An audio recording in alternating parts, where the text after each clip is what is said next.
Zoti Cakrani, në këtë rast Edi Rama është trembur se spaku i ka vajtur atij tashmë në zyrë, pra dhe pas ballukut mund të preket direkt ai, apo në këtë rast e ka thjesht për të mbrojtur radhët në mënyrë që të rezistojë sa më shumë në pushtet?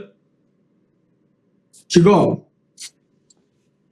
që ka vajtur kanë shkuar tek zyra, ata kanë shkuar tek zyra.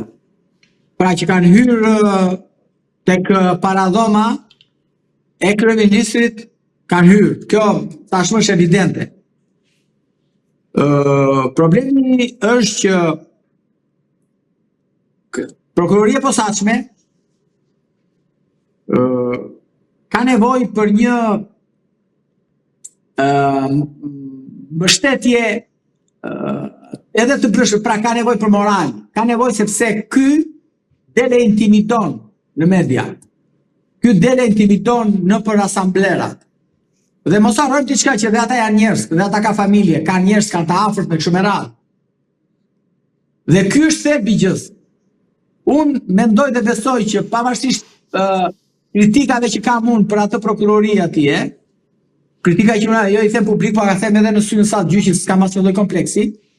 Problemi qëndron që jo të gjithë ata, pra një pjesë e vogël që zoti Rama nuk e ka kapur dot, që e ka jashtë kontrollit, sepse kanë kapur të tjerë, pra e kanë kapur europianët, më saktë gjermanët, sepse Akshi nuk kishte për të dalë ndonjëherë, mos të kishin hyrë gjermanët, e kanë iniciuar ata, të duhet ta dini dhe ta di publiku.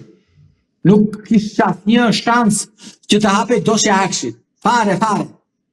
Por hyn gjermanët sepse ata kanë parë aty korrupsione, kanë parë shumë gjëra të tjera, si do bën publike, por nuk kanë ndodhur deri sot i nderuar që një kryeministër në detyrë t'i shkohet t'i kontrollohet zyra.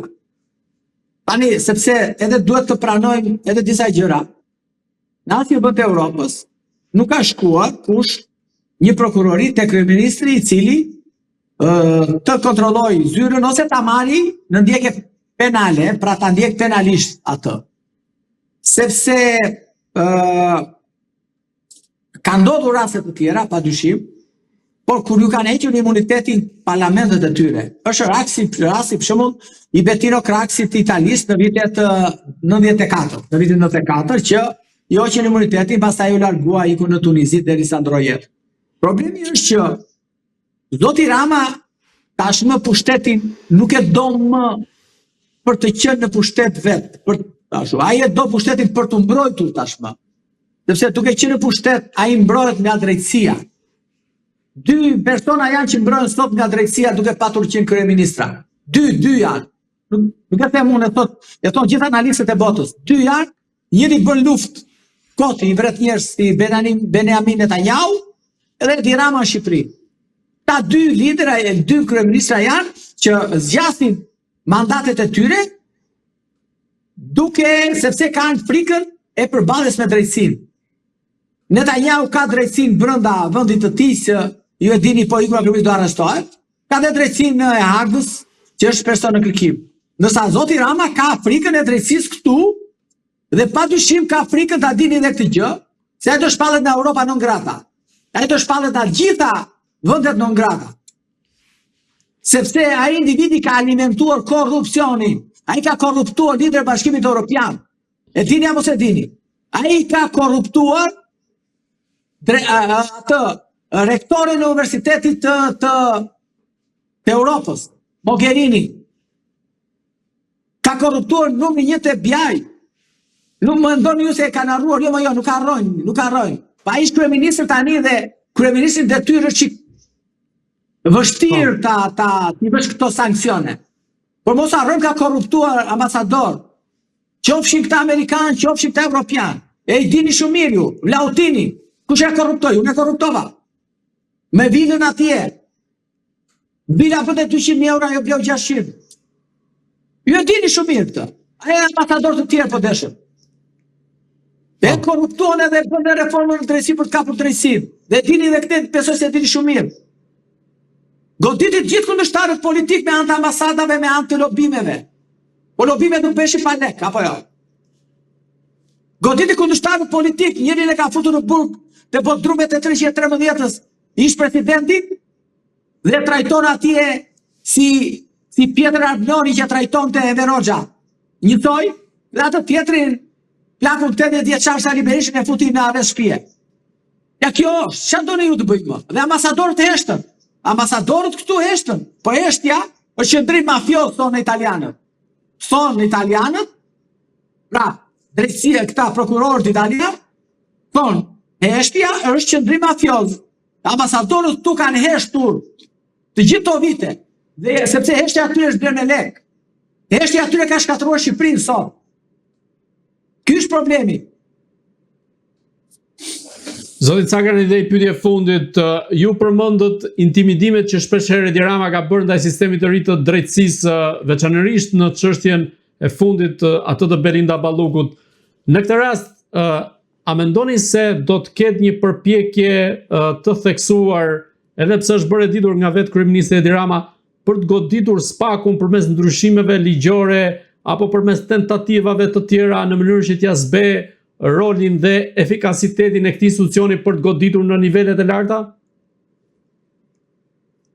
Shiko, spaku si institucion aktualisht që ne po flasim ka rënë. Spaku, prokuroria, do t'ja themi prokuroria posaçme. Prokuroria e posaçme, e cila u ndërtua si një strukturë e posaçme për të luftuar krimin dhe korrupsionin të niveleve të larta, sot ka rënë. Janë 3-4 prokurorë që po i qëndrojnë presionit dhe të gjithë sulmeve që po i bëhet.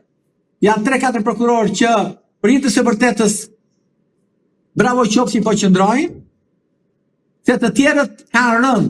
Që nga Altin Dumani, ai heroi fëmijëve shqiptarëve, me atë që ka bërë dije, që ka pushuar çështje për ish gjyqtaren për këtë, gjyqtaren e gjykatës posaçme Irena Gjoka, për turpin e asaj prokurorie, dhe di pse e bëri këtë gjë, dëse ju nuk keni harruar një fakt. Ju do të kuptoni, çështja e Gjoka u erdhi si një dhuratë që i bëri gjyqtarja Altin Dumanit në datën 18 mars, që kaloi për gjykim pa prova, pa fakte, pa dëshmi, pa asnjë hetim serioz, të pranoi vetë gjyqtarja Gjoka në datën 18 që kaloi për gjykim çështja e zotit Meta. Një javë më pas, zoti Dumani pushoi asaj çështje që kishte në prokurori, pa ma thoni mua. A përkojnë këto gjëra? Po padyshim. Dhe ne jemi budallë. Ne kishim 7 muaj që bënim luftën. Po bënim luftë për pushuar çështjen, ose ta kthenim çështjen e zotit Meta për jetim. Sepse nuk kish prova, i pranoi vetë gjykata. I pranoi 1, 2, 3, 10 fakte. Që çështja e zotit Meta nuk ka prova këtu, s'ka këtu, po juve ikni në gjykat, në gjyq themeli dhe i zgjidhni atje. Po ti për çfarë gjyqtare pastaj para prake për të filtruar, kontrolluar dosjen e, si për çfarë ka çuar aty procedura aty.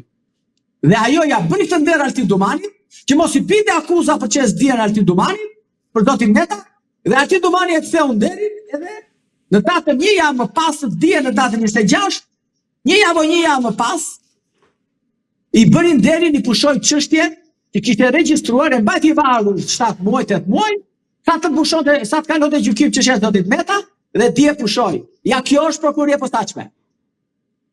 Kjo është prokuroria posaçme. Sepse e di shumë mirë, edhe Shimanja, e di shumë mirë, dhe kot nuk e emri e Shimajës të goju. E di mirë dhe ai Lamarin, si e ka ky, ministri Brëshëm. Lamallari, si e ka ky, po, Lamallari. E di shumë mirë që kanë izoluar presidentin Meta, sepse ata di shumë mirë që po doli Meta, jashtë ja di fuqinë e tij dhe politike, organizative, kështu me radhë. Dhe nuk duhet ta kenë aty në përkëmbë, dhe mbajnë të mbyllur të izoluar. Dhe kjo arrit me anë të Altin Dumanit. Po pra, arrit me anë të Altin Dumanit. Altin Dumani mbylli çështjen e saj, kaloi çështja e gjykimit zotit Meta, e mba në paraburgim atje 1 vit e gjysmë, edhe vazhdo ti pastaj, zoti Rama ka fushën e lirë aty të bëj politike kështu me radhë. Kjo është.